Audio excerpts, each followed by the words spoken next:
तो चलिए खबरों में आगे बढ़ते हुए आपको बताते हैं कि किस तरीके से उत्तराखंड प्रदूषण नियंत्रण बोर्ड का दावा सामने आया है। गंगा नदी के पानी में अशुद्धियां बढ़ गई हैं। उत्तराखंड प्रदूषण नियंत्रण बोर्ड कह रहा है गंगा नदी के पानी में अशुद्धियां बढ़ी हैं। हरिद्वार के करीब गंगा का पानी अशुद्ध हो रहा है। बोर्ड ने पानी को बी श्रेणी में रखा है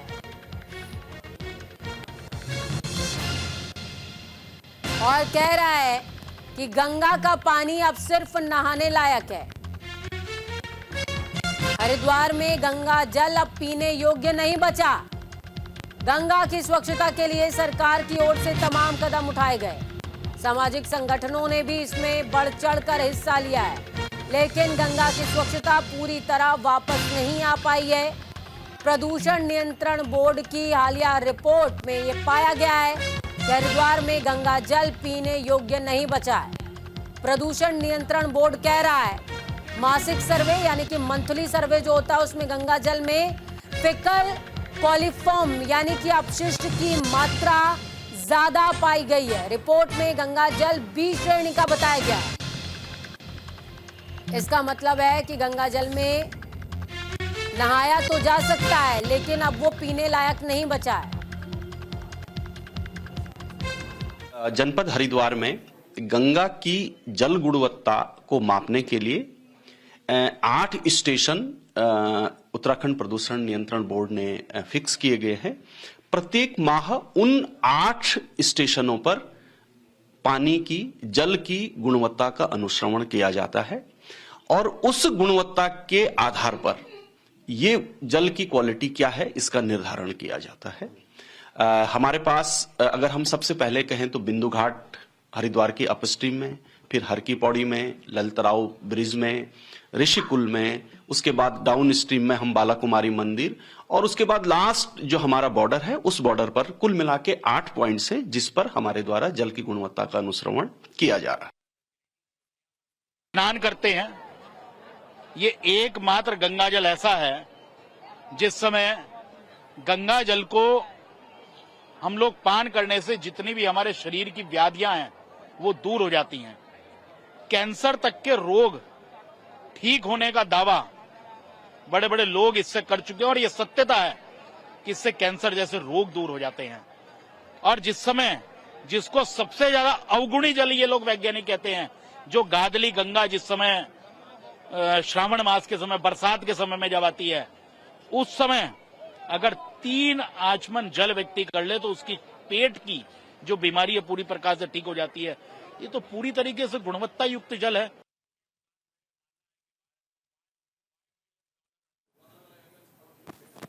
देखिए, गंगा जल को भारत में सबसे पवित्र माना जाता है और उसका रीजन समझ लीजिए क्यों। गंगा जल में असल में ऑक्सीजन का जो लेवल है, ऑक्सीजन की जो मात्रा है, क्वांटिटी है, वो सबसे ज्यादा होती है। गंगा का पानी कभी खराब नहीं होता। आपको एक बहुत ही रोचक तथ्य बताती हूँ। गंगा के पानी को पहले जब अंग्रेज इंडिया के अंदर आए तो जब वो ट्रैवल किया करते थे तो गंगा के पानी को वो कैन में भर कर ले जाते थे, क्योंकि बाकी पानी खराब हो जाता था और गंगा वाटर कभी खराब नहीं होता। ये क्वालिटी है गंगा के पानी की।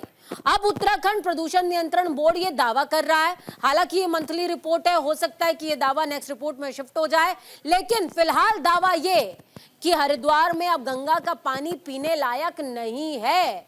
इस महीने तो नहीं है, बिल्कुल नहीं है। रिपोर्ट कह रही है कि गंगा के पानी में नहा तो सकते हैं, यानी कि आप पाप धोने के लिए अपने शरीर की गंदगी छोड़ सकते हैं उसमें, पर उसका पान नहीं कर सकते हैं।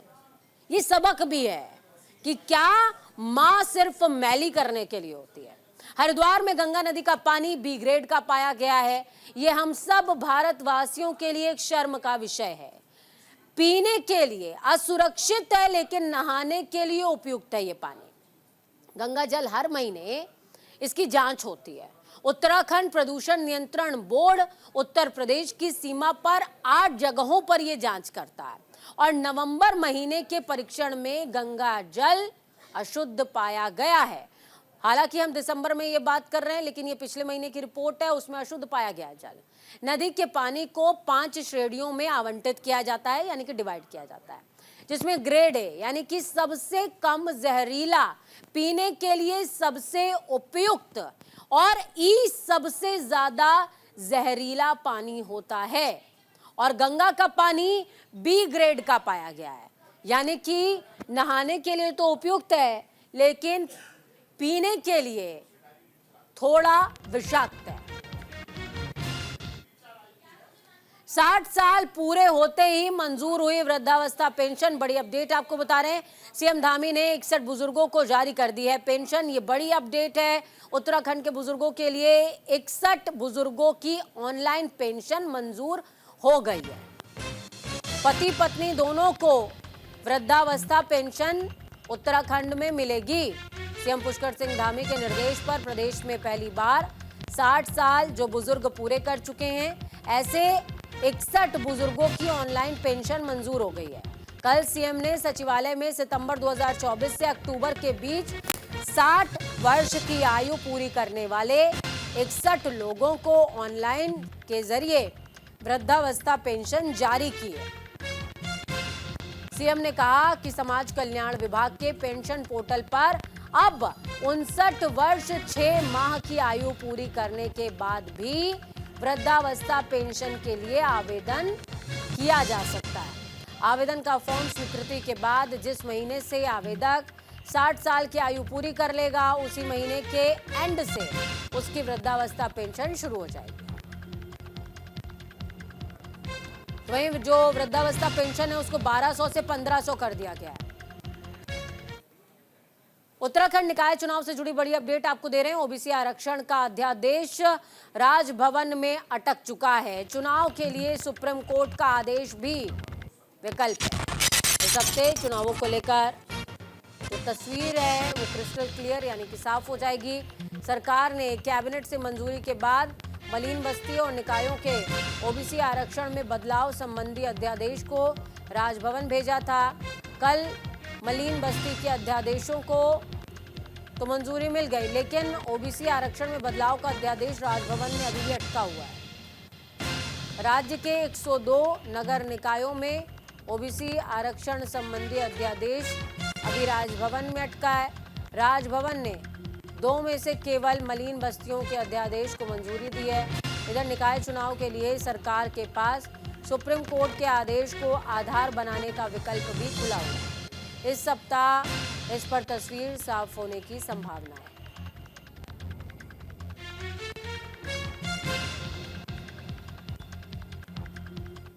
हरिद्वार में मेला भूमि से हटाया गया है अतिक्रमण। बड़ी अपडेट आपको बता रहे हैं, बैरागी कैंप में झोपड़ियां हटाई गई। जिला प्रशासन और सिंचाई विभाग की कार्रवाई देखने को मिली। कुंभ मेले के लिए आरक्षित है जमीन। कार्रवाई से स्थानीय लोगों में गुस्सा भी देखने को मिलता। हरिद्वार के बैरागी कैंप में अतिक्रमण पर जिला प्रशासन और सिंचाई विभाग ने बड़ी कार्रवाई की। प्रशासन ने अवैध अतिक्रमण पर बुलडोजर चलाते हुए गंगा किनारे फैले अवैध कब्जों को हटाया है।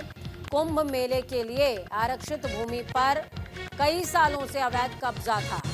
जिला प्रशासन ने इसको हटा दिया है। अवैध कब्जों को हटाने के दौरान मौके पर प्रशासनिक टीम भारी पुलिस बल के साथ पहुंची थी। कार्रवाई के दौरान स्थानीय लोगों ने प्रशासन का जमकर विरोध किया। उनका आरोप था कि उन्हें कोई पूर्व सूचना या नोटिस नहीं दिया गया है और अचानक उनका निर्माण तोड़ दिया गया। हालांकि प्रशासन का कहना है कि ये कार्रवाई पूरी तरह नियमानुसार की गई है। अधिकारियों के मुताबिक बैरागी कैंप की ये भूमि साधु संतों और कुंभ मेले की आवश्यकताओं के लिए आरक्षित है, लेकिन यहाँ अवैध झुग्गी झोपड़ियां और अन्य निर्माण खड़े कर दिए गए थे।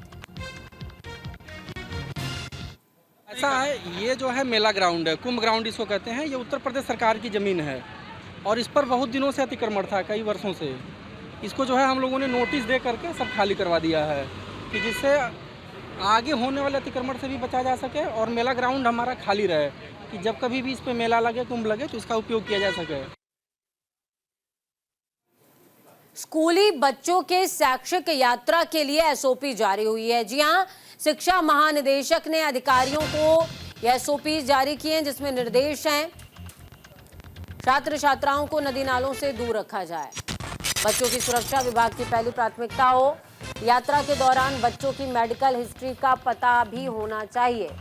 शिक्षा महानिदेशक झरना कमठान ने शैक्षिक यात्राओं के दौरान बच्चों की सुरक्षा सुनिश्चित करने के लिए दिशा निर्देश जारी किया है। विभागीय अधिकारियों को जारी निर्देशों में विशेष जोर दिया गया कि छात्र छात्राओं को नदी नालों से दूर रखा जाए और उनकी सुरक्षा को प्राथमिकता दी जाए।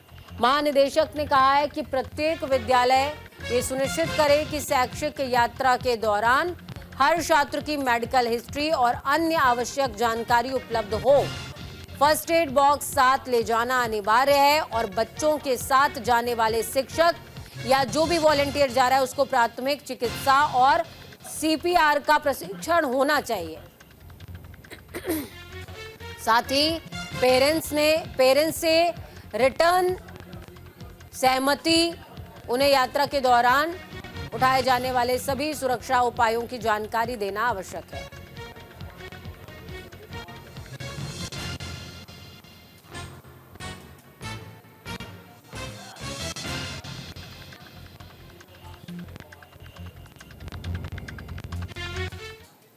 उत्तराखंड में बेटियों को बड़ी राहत मिल गई है और ये राहत कैसे मिली है समझ लीजिए।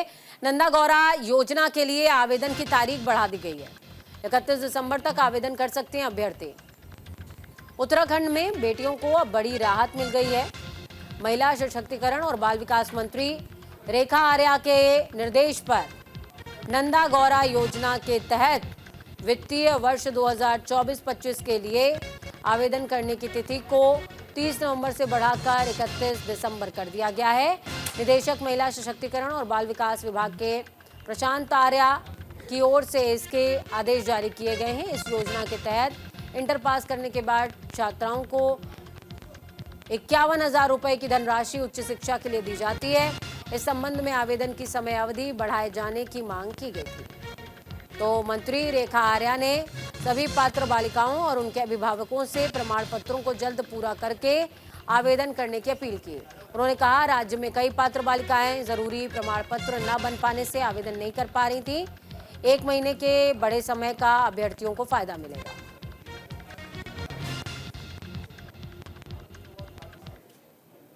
नंदा गौरा योजना को लेकर लगातार लाभार्थियों के द्वारा भी और कुछ आवेदकों के द्वारा भी और जनप्रतिनिधियों के द्वारा भी यह कहा जा रहा था कि 30 नवंबर की आखिरी तिथि होने के कारण कई समय से जो है कई बालिकाएं जो है इसे भरने से चूक गई हैं।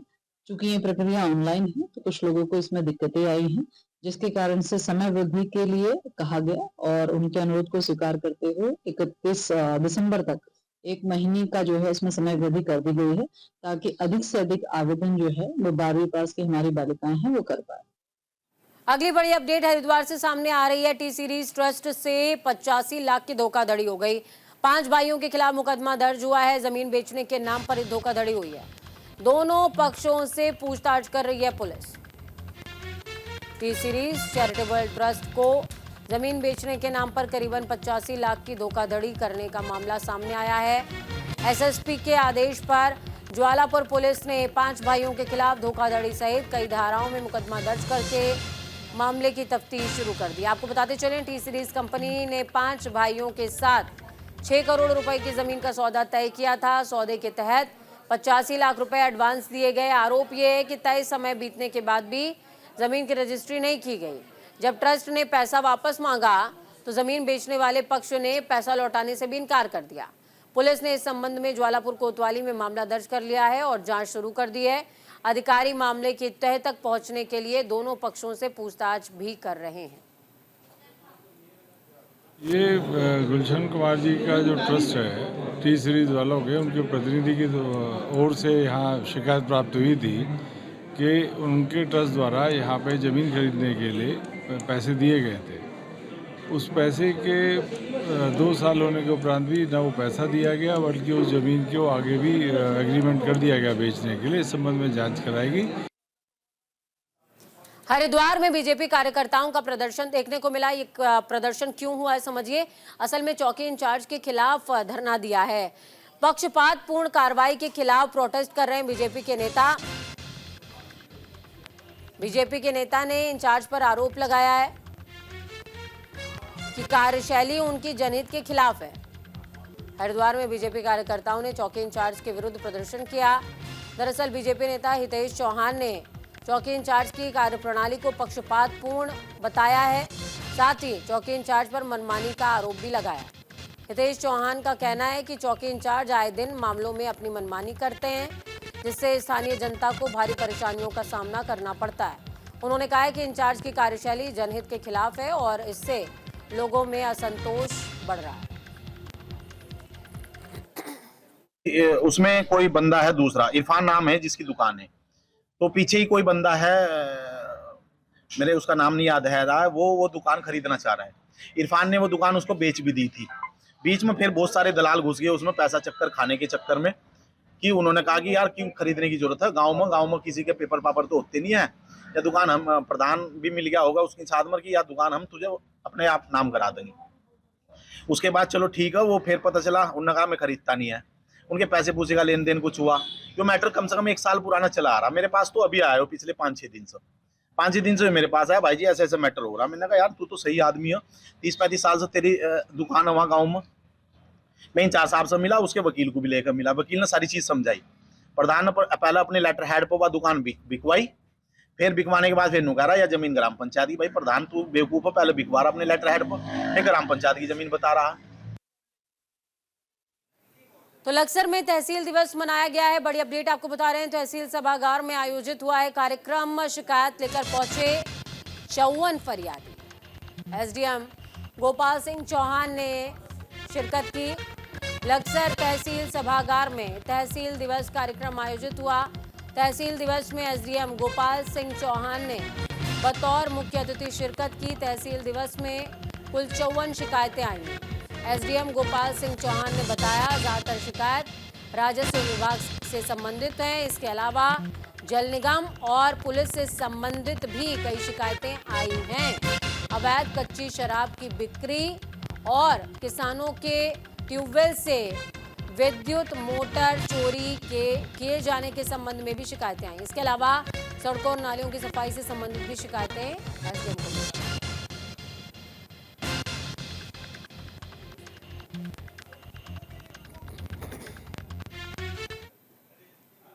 उसमें 54 शिकायतें हमारे पास आई है और मैक्सिमम जो शिकायतें हैं वो चक्रोड की है, पैमाइश की है और पानी है, चाहे वो जल संस्थान हो चाहे जल निगम हो, और जो आपका जो मीटर चोरी है या जो कच्ची शराब है, इसी तरह की जो शिकायत है, मिली जुली शिकायतें हैं। कुछ नगर पालिका से है, कुछ नगर पंचायत से है, मिली जुली शिकायतें हैं और जिनके निस्तारण हेतु मैंने जो संबंधित जो अधिकारी हैं उनको निर्देशित कर दिया। देहरादून में ट्रैफिक पुलिस का एक्शन देखने को मिला है। यातायात नियमों का उल्लंघन करने पर कार्रवाई होगी। चौराहों पर आधुनिक कैमरों से निगरानी होगी। नियमों का उल्लंघन अगर किया तो चालान कटा। यहाँ चालान काटे भी जा रहे हैं। देहरादून में यातायात नियमों का उल्लंघन करने वालों के खिलाफ पुलिस सख्त कार्रवाई शुरू कर चुकी है। आपको बता दें देहरादून में पुलिस अब 3 ड्रोन कैमरे, 3 चौपाइयां इंटरसेप्टर वाहनों और 2 बुलेट इंटरसेप्टर वाहनों के जरिए यातायात नियमों की निगरानी कर रही है। इसके साथ ही स्मार्ट सिटी प्रोजेक्ट के तहत चौराहों पर अत्याधुनिक कैमरे स्थापित किए गए।